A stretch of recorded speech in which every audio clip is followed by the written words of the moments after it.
بسم اللہ الرحمن الرحیم۔ السلام علیکم، آپ دیکھ رہے ہیں الف نیوز اور میں ہوں آپ کے ساتھ ماجد علی۔ شامل کرتے ہیں پاکستان اور دنیا بھر سے آن لائن ہیڈ لائنز۔ لبنان کے جنگی علاقوں سے امن دستوں کو نکال لیا جائے، نیتن یاہو کا اقوام متحدہ سے تقاضا۔ اسرائیلی وزیر اعظم نیتن یاہو نے اتوار کو اقوام متحدہ پر زور دیا ہے کہ وہ اپنی امن فوج میں شامل فوجیوں کو فوری طور پر لبنان کے جنگی علاقوں سے نکال لے۔ نیتن یاہو کا کہنا تھا کہ فوج نے اقوام متحدہ سے بار بار فوجیوں کو نکالنے کے لیے کہا تھا۔ انہوں نے مزید کہا کہ علاقے میں ان کی موجودگی نے انہیں حزب اللہ کا یرغمالی بنا دیا ہے۔ لبنان سے اسرائیل پر 320 پروجیکٹائل فائر۔ اسرائیل اور حزب اللہ کے درمیان لڑائی جاری ہے۔ ہفتے اور اتوار کی درمیانی شب ڈرون سے کریات شمونہ بستی میں کئی اہداف کو نشانہ بنایا گیا۔ العربیہ کو موصول ہونے والی خصوصی تصاویر میں جنوبی لبنان سے میزائل حملے کے بعد کریات شمونہ میں دھوئیں کے بادل اٹھتے ہوئے دکھائی دیے گئے۔ یہ پیش رفت اس وقت سامنے آئی جب جنوبی لبنان کے کئی قصبوں اور شہروں پر صبح سے اسرائیلی حملے جاری ہیں۔ العربیہ کے نامہ نگار کے مطابق اسرائیلی طیاروں نے شمال میں تبرون ضلع کے دیر البالہ کے ساتھ ساتھ جلیل ضلع کے المسیرہ کے علاقے پر تیسری بار حملہ کیا۔ اسرائیل اور امریکہ کی ایران پر حملے کی تیاریاں جاری۔ اسرائیلی میڈیا کی رپورٹ کے مطابق ایران کی جوابی کارروائی روکنے کی بھی مشترکہ تیاریاں شروع کر دی گئیں۔ اسرائیلی میڈیا کی رپورٹ کے مطابق کم از کم 3000 امریکی فوجی اسرائیل میں تعینات کیے جا رہے ہیں، جبکہ ایرانی بیلسٹک میزائل سے اسرائیل کو محفوظ بنانے کے لیے میزائل ڈیفنس سسٹم تھاڈ کی تنصیب جاری ہے۔ میڈیا رپورٹس کے مطابق مشرق وسطی میں اضافی پیٹریاٹ بٹالینز بھی تعینات کرنے کا امکان ہے، جبکہ خطے میں پہلے سے تعینات امریکی افواج کے تحفظ کے لیے مزید مقامات پر پیٹریاٹ بٹالینز تعینات ہوں گی۔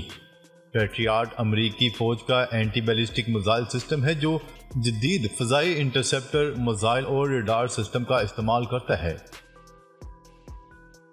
ایسیو کانفرنس میں شرکت کے لیے بھارت، چین اور روسی وفد پاکستان پہنچ گئے۔ ایئرپورٹ ذرائع کے مطابق ایسیو سربراہی کانفرنس میں شرکت کے لیے غیر ملکی وفد کی آمد کا سلسلہ شروع ہو چکا ہے اور اس سلسلے میں بھارت کا 4 رکنی سرکاری وفد پاکستان پہنچ گیا ہے۔ ذرائع کا کہنا ہے کہ روس کا 76 رکنی جبکہ چین کا 15 رکنی وفد بھی شنگھائی تعاون تنظیم اجلاس میں شرکت کے لیے اسلام آباد پہنچا ہے۔ ذرائع کے مطابق کرغزستان کا 4 اور ایران کا 2 رکنی وفد بھی اسلام آباد پہنچ چکا ہے، جبکہ شنگھائی تعاون تنظیم کے 7 نمائندے بھی پاکستان پہنچ چکے ہیں۔ اسرائیلی فوج کی دراندازی کی کوششوں کے بعد جھڑپیں ہوئیں حزب اللہ۔ لبنان کے حزب اللہ گروپ نے کہا ہے کہ اس کی اسرائیلی فوجیوں کے ساتھ دوبارہ جھڑپیں ہوئیں، جنہوں نے اتوار کو لبنان کے سرحدی گاؤں کے قریب دراندازی کی کوشش کی، اور گروپ نے راتوں رات کئی دیگر حملوں کا دعویٰ کیا۔ تقریباً 1 گھنٹے تک جاری رہنے والی لڑائی کی اطلاعات دیتے ہوئے گروپ نے بتایا کہ حزب اللہ کے مزاحمت کاروں نے اسرائیلی فوجیوں پر دھماکہ خیز مواد پھینکا اور لبنانی گاؤں رامیہ کے قریب 2 بار انہوں نے دراندازی کی کوشش کی تو جھڑپیں ہوئیں۔ گروپ نے لبنان میں اور سرحد کے اسرائیل کی جانب اسرائیلی فوجیوں پر حملوں کا دعویٰ کیا۔ 7 اکتوبر کو حماس کے اسرائیل پر حملے میں ہمارا کوئی کردار نہیں۔ ایران نے گزشتہ برس 7 اکتوبر کو اسرائیل پر حماس کے حملے میں کسی قسم کا کردار ادا کرنے کی کھلی تردید کر دی۔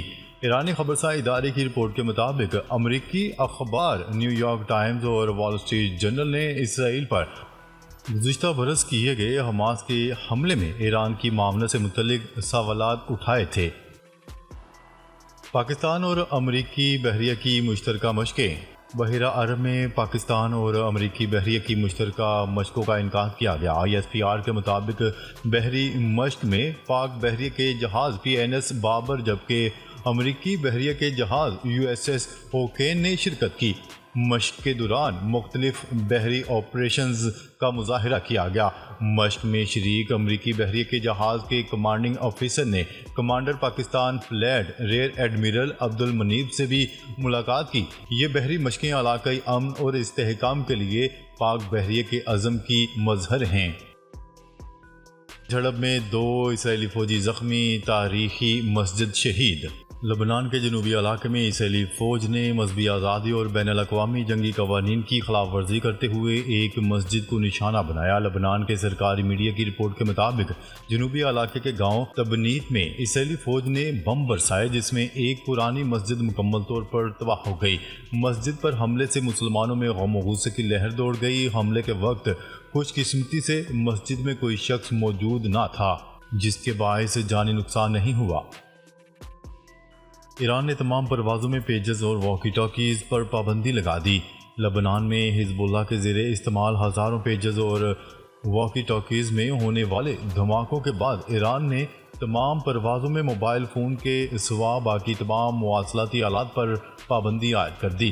ایران کے سرکاری خبرساں ادارے کی رپورٹ کے مطابق پابندی کا اعلان سول ایویشن کے ترجمان نے کیا۔ انہوں نے کہا کہ خلاف ورزی پر مسافر کو طیارے سے اتارا بھی جا سکتا ہے۔ ترجمان سول ایویشن نے مزید کہا کہ یہ فیصلہ مسافروں کی جانوں کی حفاظت کے لیے ہی اٹھایا گیا ہے، جس کا اطلاع فوری طور پر ہوگا۔ تمام ایئر لائنز اس کی پابندی کریں۔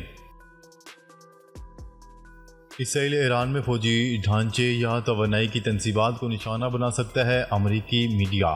امریکی حکام کا خیال ہے کہ اسرائیل نے حالیہ ایرانی حملے کے جواب دینے کے لیے ایران کے فوجی اور توانائی کے ڈھانچے کے اہداف کی نشاندہی کی ہے۔ NBC نے ہفتے کے روز یہ اطلاع دی۔ اطلاعات میں نام ظاہر نہ کرنے والے امریکی حکام کا حوالہ دیتے ہوئے کہا گیا کہ اس بات کا کوئی اشارہ نہیں ملتا کہ اسرائیل جوہری تنصیبات کو نشانہ بنائے گا یا قتل و غارت گری کرے گا۔ نیز کہا گیا ہے کہ اسرائیل نے حتمی فیصلہ نہیں کیا ہے کہ کس طرح اور کب جواب دیا جائے گا۔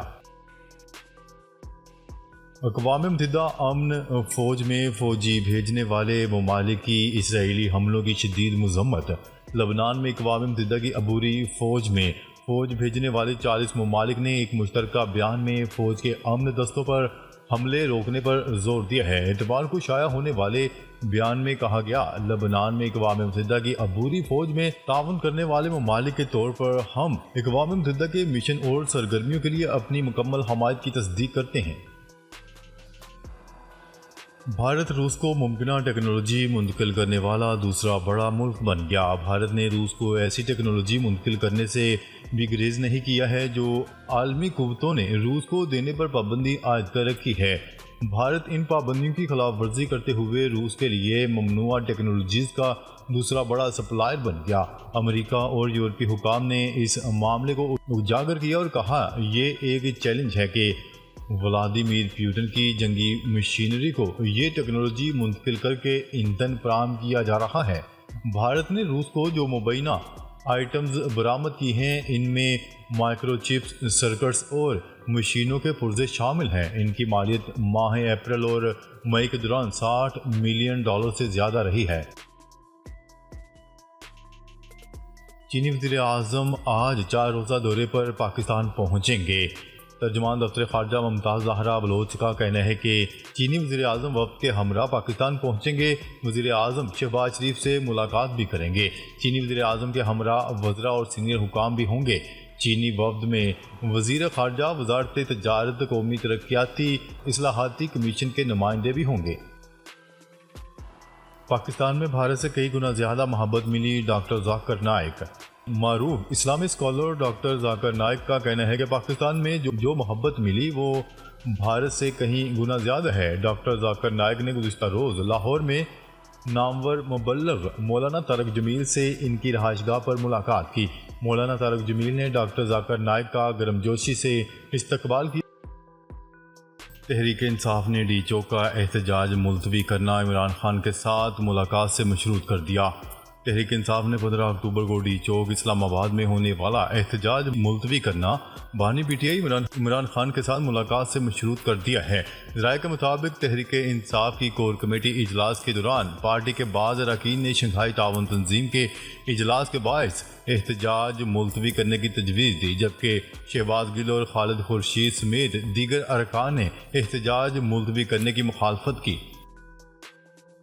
برازیل کی سپریم کورٹ نے ایکس پر پابندی ختم کر دی۔